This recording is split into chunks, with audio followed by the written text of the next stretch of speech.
Hey everybody, today we got our very first official details on the PlayStation 5. So these are official specs from Sony, and this is what Sony plans on doing for the PlayStation 5, for the hardware inside of it.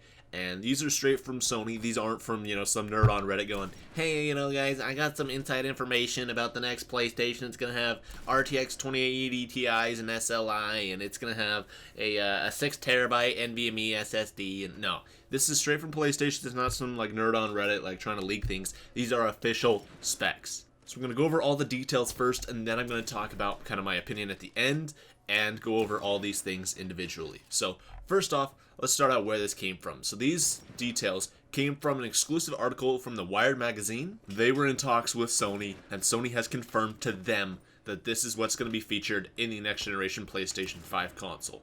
So we have a bullet point list of 6 things that are going to be in this next generation console. They say it's going to be backwards compatible with PlayStation 4 games. They're still going to be using physical media. There's going to be an 8-core AMD processor.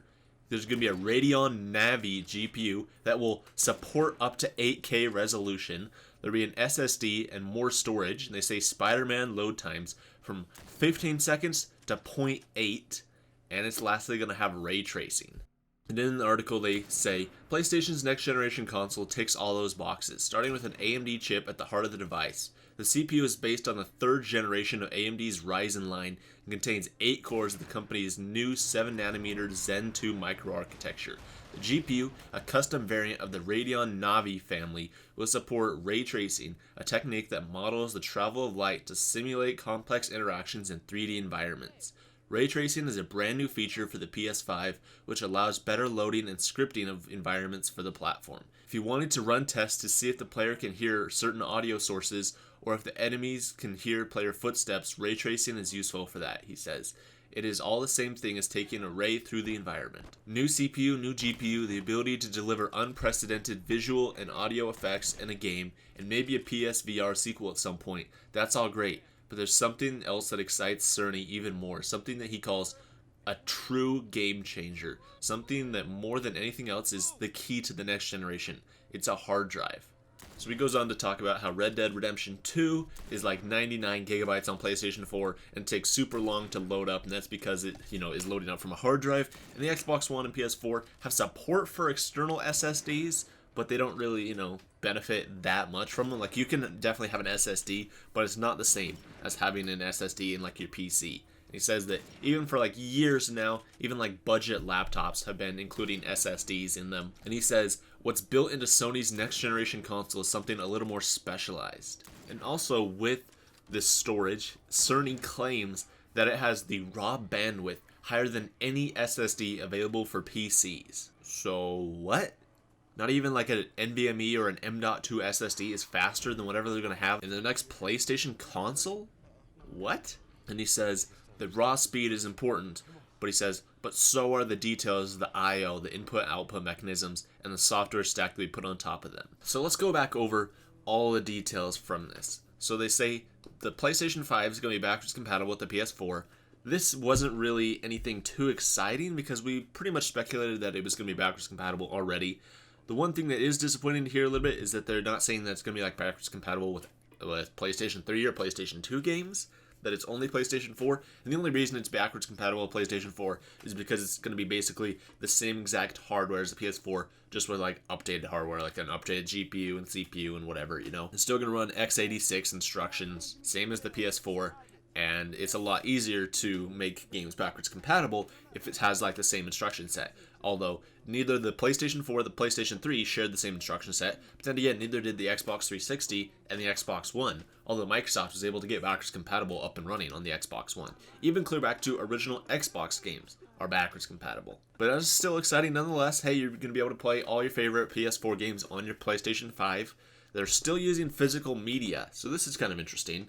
They're still going to have a disk drive in the console, but it's kind of interesting that he mentions how the storage on the PlayStation 5 is going to be better than any PC's storage, but they're also still going to be using physical media, and physical media is actually pretty slow compared to digital media. Even back in the era of Xbox 360 games, if you installed an Xbox game to your hard drive, rather than trying to load it off of a disk, it would load faster off of your hard drive rather than the physical, like the disc. So I guarantee it's going to be the same thing that happened with the PlayStation 4. Anytime you put in a game into your console, it's going to have to download the game to your hard drive before you can play it. You're not going to be able to just play games off of discs anymore. And also, who knows, maybe Sony will actually use a 4K Blu-ray drive in their console, because I mean, Sony owns Blu-ray, but neither their PlayStation 4 or PlayStation 4 Pro feature 4K Blu-ray drives in them, although the Xbox One S and Xbox One X both do. They say they have an 8-core AMD Ryzen processor, so it's going to be Zen 2 microarchitecture. So it's going to be a 7nm CPU based on Zen 2. Now that is crazy. It's going to have 8 cores, just like the PlayStation 4, the Xbox, even the original Xbox One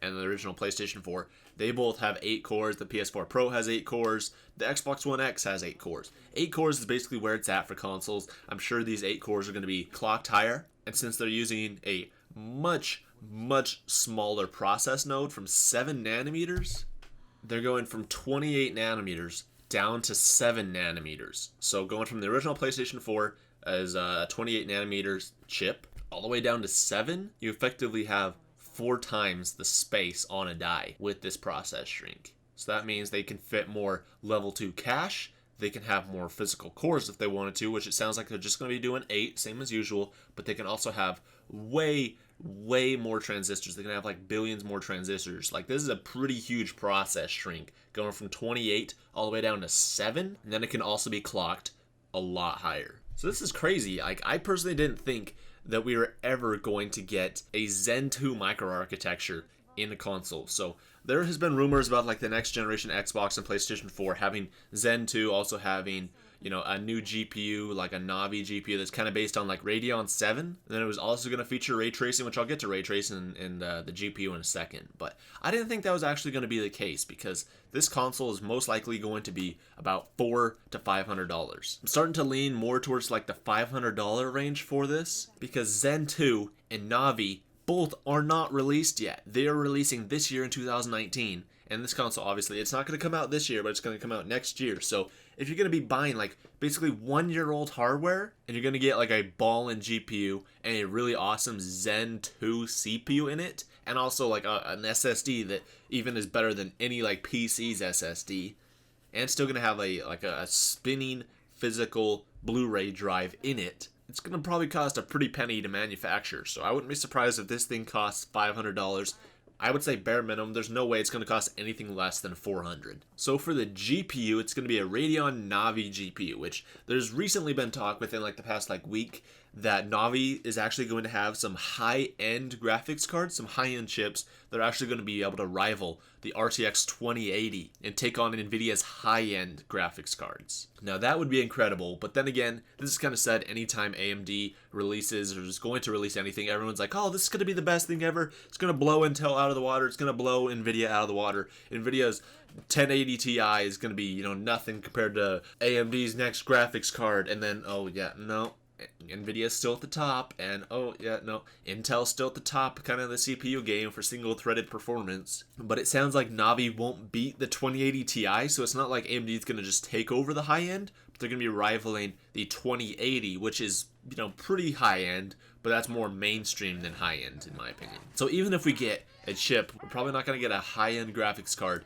in this console. Probably going to be more of a mid to low range one, but I have high hopes for NAVI. And even if we get something along the lines of like RTX 2060 performance, then that'll be really incredible for a console. They do say that it has support up to 8K resolution, but dude, I can almost guarantee you we're never going to see any games running at 8K at like 60 FPS unless they're like side scrollers or things like that. Like, it's gonna be really hard to drive 8K. It's like impossible to drive 8K on RTX 2080 Ti's, let alone whatever this new Radeon NAVI GPU is going to be on a console. So don't expect to see any 8K resolution games within the near future. We might see 1 or 2, but that's going to be like very low quality games. You're not going to be playing like Horizon Zero Dawn at 8K anytime soon.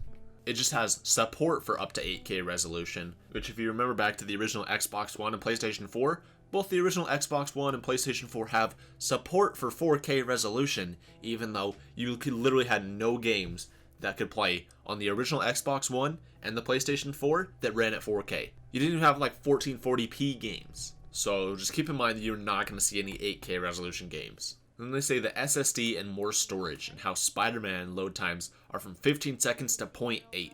Now this may sound incredible, but that's basically just the world of SSDs rather than spinning physical hard drives. And I think it's about time consoles finally got on board of SSDs.